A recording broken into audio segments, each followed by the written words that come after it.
Recently मेरे दादाजी मुझसे बोले, बेटा हमारी जिंदगी का सबसे बेस्ट समय हमारा बचपन होता है। ये बोलकर वो अपने डायपर में हगने लगे। तो मैंने इस बात पे थोड़ा गौर किया और मुझे पता चला कि यस, बचपन सच में बहुत रैंडम होता है। बचपन में एक बार साइकिल की चेन चढ़ाते समय मेरा हाथ आ गया, तो मैं भाग के अपने अपाहिज दोस्त को भी ले आया कि उसके भी हाथ आ जाए। बचपन में मुझे मेरी दादी का चरित्र सही नहीं लगता था, क्योंकि वो मुझे डेली नया तारा दिखा के बोलती थी वो तुम्हारे दादाजी है। बचपन में मैं थोड़ा भोला भी था, ऐसे फालतू किसी को उंगली नहीं करता था, वरना फिर मैं 9 तक ही गिन पाता था। एक तो तब कोई भी आके गिनती पूछ लेता था, और उंगली करते समय गिनना कितना मुश्किल होता है पता है। बचपन में मैं और मेरा भाई हमेशा WWE देख के लड़ते थे, क्योंकि माँ बाप की चाहते लड़ने लायक थी नहीं। एक तो मेरा छोटा भाई बचपन में बहुत शांत स्वभाव का था, बेचारा स्कूल में भी सीनियर से बुली होता था। हाँ, वो सीनियर मैं ही होता था। एक बार मुझसे बोलता, भैया डॉक्टर बनना मेरा सपना है। तो मैंने उसे नीट की बुक्स ला दी, तो अब वो उसका पूरा सपना बन गया। अब वो डॉक्टर गेम में भी बीमारी बनता है, और बवासीर पीछे होती है। चिंटू बुक्स नहीं पढ़ रहा है तू? एक बार बेचारा बिस्तर पे गिर के रोने लग गया, तो सब बोलने लग गए कुछ नहीं हुआ, चींटी मर गई, चींटी मर गई। मैं यहाँ सोच रहा हूँ फिर अभी तक हम चींटियों वाले बिस्तर पे क्यों सो रहे थे? हाँ, घर में सबकी पीठ पे ददोड़े हो रखे हैं। हाँ, ये नहीं गिरता तो हमें तो पता ही नहीं चलता बिस्तर पे चींटियां हैं। हम तो सोए जा रहे हैं चींटियों वाले बिस्तर पे। और स्कूल में जब भी ये छोटे भाई पैंट में हक देते हैं, तो बड़े भाई को क्यों बुलाया जाता है? पता है कितनी घनघोर बेइज्जती होती है पूरी क्लास के सामने, और बुलाते भी इतने सस्पेंस है, वो देख के बड़े भाई का हगना निकल जाता है। ऐसे 2 छोटे बच्चे स्लो मोशन में भाग के आ रहे हैं। हाँ, वो उनकी नॉर्मल स्पीड है। मैं देखता हूँ मेरे भाई को क्राइम सीन से 2 पियून पकड़ के ले जा रहे हैं। उसे ब्राउन रंगे हाथों पकड़ लिया गया है। मेरे भाई ने मुझसे जाते जाते कहा, मुझे फंसाया जा रहा है। मुझे पता था इस लेंडे के पीछे की कहानी इतनी सिंपल नहीं हो सकती। कड़ी तहकीकात के बाद मुझे पता चला इस लेंडे के पीछे बड़े बड़े पॉलिटिशियंस, गैंग लीडर्स और माफिया इन्वॉल्व है। मेरा भाई सही कह रहा था, ये उसका लेंडा नहीं है। हैंड्स अप पीटी टीचर, तो वो लेंडा तुम्हारा था। तो तुम्हें पता चल ही गया, तुम मुझे कभी नहीं पकड़ सकते। रुको, भाग गया। जाने दो उसे बेटा, हमने पीटी टीचर के बड़े भाई को बुला लिया है वो लेंडा उठाने।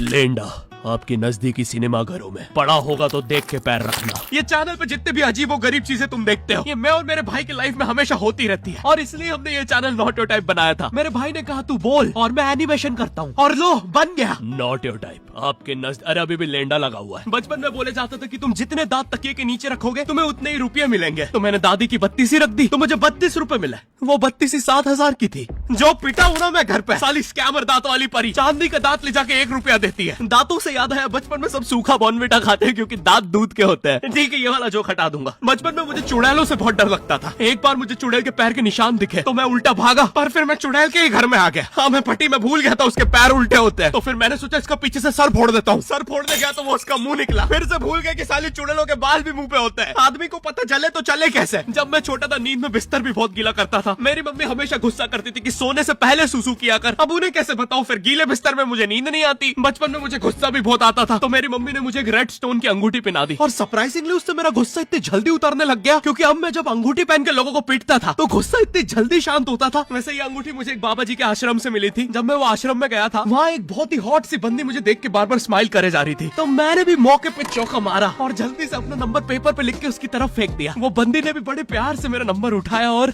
खा लिया। अरे भाई, उसको भूत लगे, वो तब से सबको स्माइल दे रही है। हम भी सुबह से नंबर फेंक रहे हैं, अभी तक 2 किलो पेपर खा गई है। हाँ, अब तुम्हें भी ऐसे रैंडम भूतों या स्ट्रेंजर्स पास नंबर ना फेंकना पड़े प्यार के लिए, इसलिए आओ हैपन पे चले। यहाँ तुम्हें मिलते हैं तुम्हारे कॉमन इंटरेस्ट के लोग।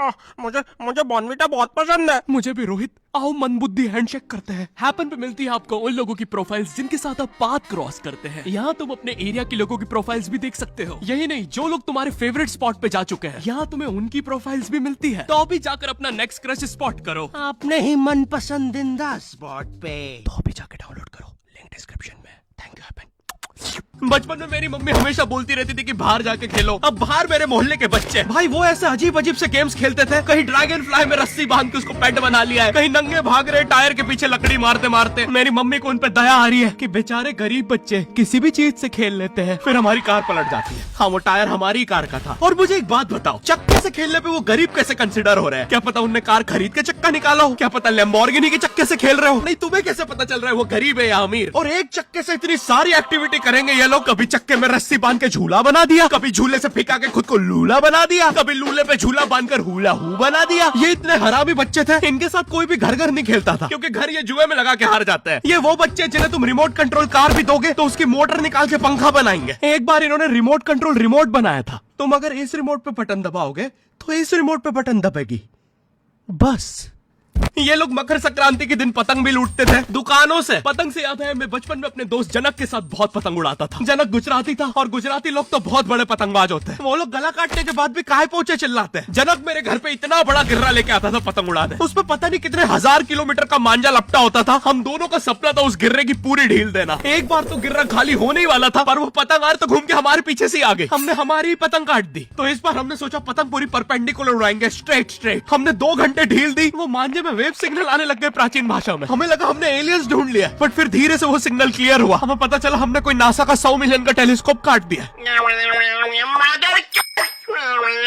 पतंग नीचे ले, टेलीस्कोप काट दिया। नासा का टेलीस्कोप जैसे ही नीचे गिरा बच्चों से पहले विसरो ने लूट लिया। बहुत वियर्ड था, इतने सारे बुड्ढे छत कूद के भाग रहे थे। एक तो जनक के मांझे में इतनी सारी गठाने होती थी, वो मांझा इतना भारी हो जाता था। हम चौथे माले से पतंग उड़ा रहे, वो दूसरे माले पे उड़ रही है। बचपन में बोला जाता है किसी भी स्ट्रेंजर से बात नहीं करते, तो फिर मैं इशारे करता था। तो फिर दादी मेरे चरित्र पे सवाल उठाती थी। दादी से याद है पुराने जमाने में एंटरटेनमेंट के लिए कुछ होता नहीं था, तो लोग 7-7, 8-8 बच्चे पैदा कर लेते थे ताकि उन्हें जायदाद पे लड़ता देख मजे ले सके। मेरे पापा के 5 भाई और 4 बहनें हैं, टोटल 9 बच्चे। मेरी दादी ने जिंदगी के 9 साल बस बच्चे दिए। दादी ने 9 साल तक पेट में इतनी लाते खाई है, उनके अंदर से एब्स आ गए थे। मेरी दादी लिटरली अंदर से टूट चुकी थी। उनका इतनी बार ऑपरेशन हो रखा है, उनको डॉक्टर ने टाकों की जगह चेन लगा दी थी। भाई आज के जमाने में तो इतने बच्चे कोई पैदा नहीं करता, उल्टा अबॉर्शन करवा लेते हैं। और यस मैं अबॉर्शन बोलूंगा क्योंकि मुझे जेल नहीं जाना। एक तो इंडिया में भी अबॉर्शन करवाना लीगल है, लेकिन बच्चे का जेंडर जानना इलीगल है। मतलब तुम मार तो सकते हो, लेकिन किसे मार रहे हो ये पता नहीं कर सकते। तो देखो अब रिस्क कितना बढ़ गया है। क्या पता अंदर शेर बैठा हो या कोई बड़ा गैंगस्टर, क्योंकि तुम्हें तो पता नहीं है तुम किसकी सुपारी दे रहे हो। क्या पता वो अंदर बंदे लेके बैठा हो। बचपन में सबके मम्मी पापा डराते हैं मस्ती मत करो वरना बोर्डिंग स्कूल भेज देंगे। और मुझे बोर्डिंग स्कूल से इसलिए डर नहीं लगता था कि मैं वहां जाके अपनी फैमिली से दूर हो जाऊंगा। मुझे बोर्डिंग स्कूल से इसलिए डर लगता था क्योंकि वहां पे वो बड़े दांतों वाला ईशान अवस्थी होता है। मैंने पहली बार जब तारे जमीन का ट्रेलर देखा था तो उसमें वो पागल बच्चे ने आतंक मचा रखा था। फिर मैंने मूवी का नाम पढ़ा तारे जमीन पे। मुझे लगा बिछाए होंगे इस पागल को पकड़ने के लिए, शॉक वॉक देना होगा तारों से। इसके तो दांत भी इतने बड़े हैं, सारी तारे काट देता होगा। मुझे ट्रेलर देख के लगा कोई एक्शन मूवी है, आमिर खान जोकर बना हुआ है। मुझे लगा यही तारों का जाल बना के पकड़ेगा पागल को। हाँ ट्रेलर देख के तुम्हें क्या ही समझ में आएगा। एक शॉट में आमिर खान बोल रहा है आपके बच्चे को डिसलेक्सिया है, फिर अगले ही शॉट में जोकर बन के बड़ा मछलियां उड़ती क्यों नहीं। फिर मुझे लगा ये शायद अपने माँ बाप को बोल रहा था। और दया तो मुझे उस लंगड़े बच्चे पे आती है जिसके बगल में ईशान अवस्थी को बिठा दिया था। वो बेचारा उठ के भाग भी नहीं सकता। और मैंने तो सुना था बोर्डिंग स्कूल में बस नॉटी बच्चे जाते हैं, तो फिर इस बेचारे गाय से बच्चे को क्यों यहाँ भेज के रखा है। कोई ऐसा तो नहीं इसके पहले पैर थे और ये बहुत मस्ती करता था तो माँ बाप ने पैर तोड़ के इधर भेज दिया। बस भाई मेरा हो गया है आज का। अगर तुम्हें वीडियो पसंद आई तो यार लाइक मारो। एम करते हैं 7 लाख लाइक्स के लिए। पिछले वीडियो में नहीं आए थे इसलिए अब मैं औकात में आ गया हूँ, इसलिए अभी लाइक मारो। चैनल पे नए हो तो सब्सक्राइब करो। मुझे मुंह दिखाई के लिए 10 मिलियन सब्सक्राइबर्स चाहिए। और हैपन को भी डाउनलोड करना मत भूलना, लिंक डिस्क्रिप्शन में। अब मैं भी जा रहा हूँ, बाय।